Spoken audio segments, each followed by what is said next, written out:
Hello, I'm Pastor Horace Douty in Lexington, Virginia, and each Sunday I bring you a Bible meditation by way of YouTube video. I encourage you to click on like and click on subscribe to Horace Douty YouTube, and then click on the little bell icon that tells you when these programs come on. I appreciate it. And share these meditations with your family and your friends. Today, the title of the meditation is Help from Heaven.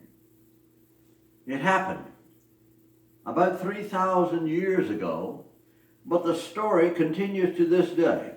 Israel and Syria were at war. One night the Syrian army quietly surrounded the city of Dothan, where the great prophet Elisha and his young helper were staying. The king of Syria was intent on destroying Israel and Elisha because the man of God easily and correctly predicted every battle plan. Dothan was doomed.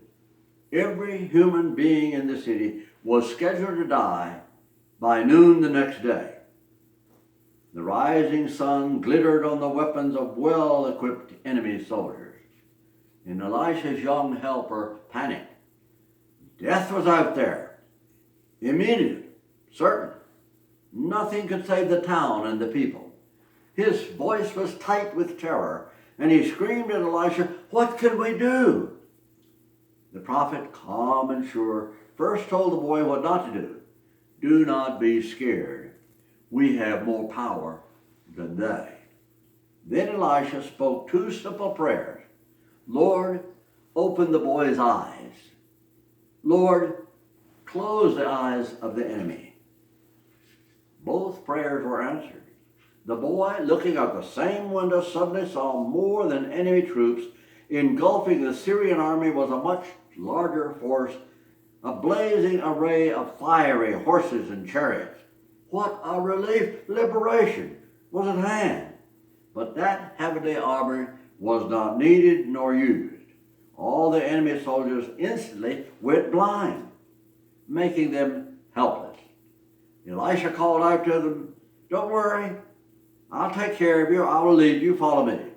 And he cleverly led them into the center of the Israeli army, then opened their eyes. Again, the Syrians were defenseless.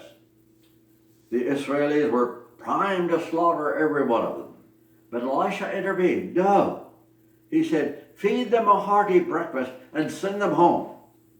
The rules of warfare were overturned by this remarkable preacher. But look what happened. The Bible story sums it up with these blunt words. After that, the Syrian armies stayed away from the land of Israel. That's a nice way to end a war. Several lessons come to mind from this story. First, things are not always as bad as they seem. Can you imagine how today's media would have reported the doom about to befall the city of Dothan? There was not one glimmer of hope. No one but Elisha paused to consider the power of God. A simple, direct prayer totally turned the tide. What would happen, I think, if we all prayed for the news media to open their eyes? For once, they might start giving us more than doom and gloom. They would see other unconventional powers offering hope and deliverance. We're not taught to use our intuitive perception and to be aware of unseen dimensions. We will, though. Quantum science is beginning to open our eyes all over the world. When you listen to the evening news, most of which is disturbing, remember the boy's good question. It's always easy to ask what they should do or should be doing. If you really want to see improvement, your question should be, what can we do? Another lesson has to do with diplomacy. Israel had the blind enemy trapped that morning. They could have wiped them out. But even more hot-blooded Syrian troops would have returned, thirsty for revenge. And Elisha said, no, feed them. The unexpected gesture brought peace instead of war. Lines of commerce opened between the two nations. Evil was overcome by good. What a valuable lesson.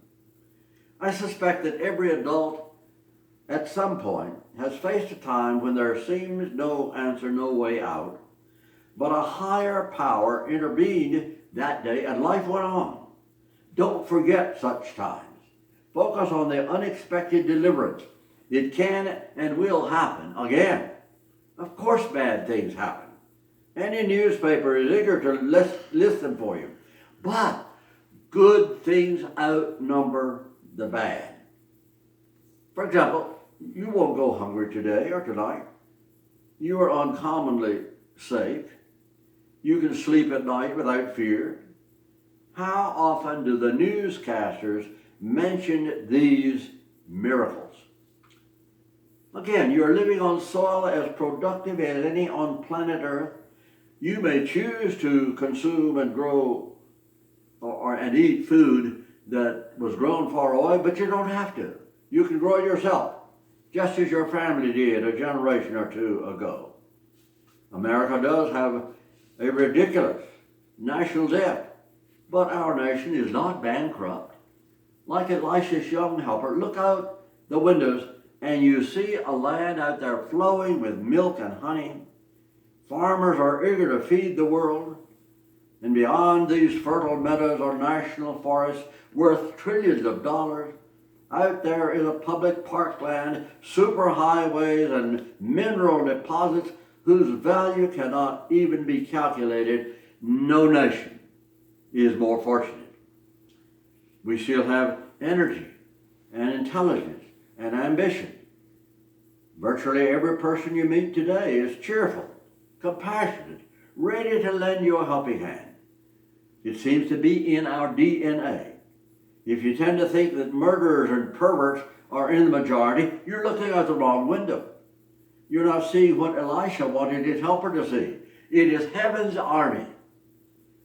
Not with flaming chariots, but as real, so real we take it for granted and we don't even think about it, but train yourself to see it. Sometimes it looks as though our culture is being overwhelmed by atheists and pessimists, but looks can be deceiving. We make every effort to avoid offending people who hold views in religion, politics, and culture different from ours. We want to be generous, and we are. We remove our Bible from the schools because some people object. We take down public displays of the Ten Commandments. But deep down, most people here honor the same old God trusted by Elisha. His God is our God. Neither Hollywood nor the media nor the atheists have erased our heritage of faith. They have not been able to abolish our nation's national motto, "In God we trust." Fewer people practice religion, but that doesn't mean that they don't believe in God. Religion is part of their DNA. Their intuition tells them there is something more going on than what we see. There is an invisible army out there in another dimension. There is help from heaven today. It's good for you to learn to see and appreciate those unseen forces. It will give you courage. It will restore your good sense and your strength. Evil forces are always out there, yes, but so is God. His army is stronger.